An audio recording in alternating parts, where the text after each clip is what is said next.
வணக்கம். ஆண்டாள் பெருமைகள். வாடி திருநாமம். திருவாடிப்பூரத்து ஜகத்துதித்தாள் வாழியே. திருப்பாவை 30 செப்பினால் வாழியே. பெரியாழ்வார் பெற்றெடுத்த பெண் பிள்ளை வாழியே. பெரும்புதூர் மாமுனிக்கு பின்னானால் வாழியே.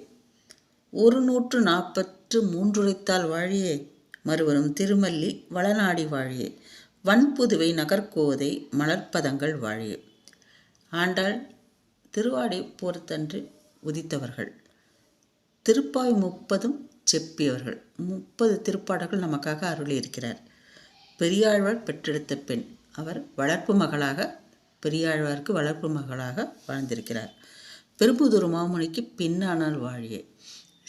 ஸ்ரீபெரும்புதூர் ராமானுஜர் தன்னுடைய தங்கையாக ஏற்றுக்கொண்டாராம். ஆகையால் பெரும்புதூர் மாமுனிக்கு பின்னானால் வாழியே என்கிறார். 143 வாழியே.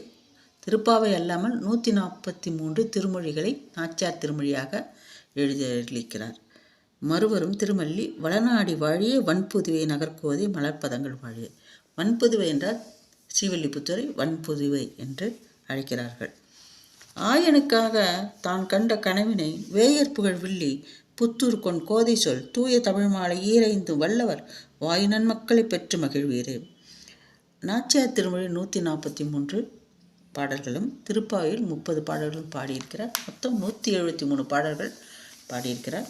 சூடி கொடுத்த சுடற்கொடி என்று போற்றப்படும் ஆண்டாள் கண்ணன் மேல் தீரா பற்று வைத்து நேசித்து அவனையே மனம் செய்து கொண்டதாக தான் கண்ட கனவை விவரித்து தன் தோழியிடம் கூறும் தூய தமிழ் மாலைதான் வாரணமாயிரம் எனப்படும். இந்த வாரணமாயிரம் எளிய சொற்களும் அவற்றிற்கேற்ப பொருள் பொதிந்த சூழலை விவரிக்கும் இப்பதிகம் வைணவ திருமணங்களில் இன்றியமையாத ஒன்று. இன்று வரை தொடர்ந்து இருக்கிறது.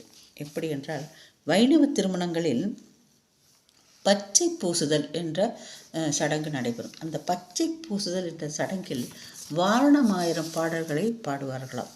வாரணமாயிரம் பாடல்கள் பாடுவதால் மணமக்களின் வாழ்வு சிறக்கும் என்பது ஆண்டோர்களின் நம்பிக்கை. ஆக தன் உணர்வுபூர்வமிக்க கனவில் கண்ட தன் திருமண நிகழ்ச்சிகள் இவ்வாறெல்லாம் சிறப்புடன் அமைய வேண்டும்.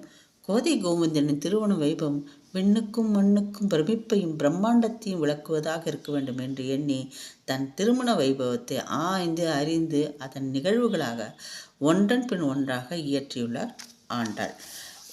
ஆக ஆழ்வார்கள் பாடிய 4000 திவ்ய பிரபந்தத்தில் ஸ்ரீ ஆண்டாள் அருளி செய்த திருமொழி என்னும் நூல் மிக சிறப்பு வாய்ந்தது.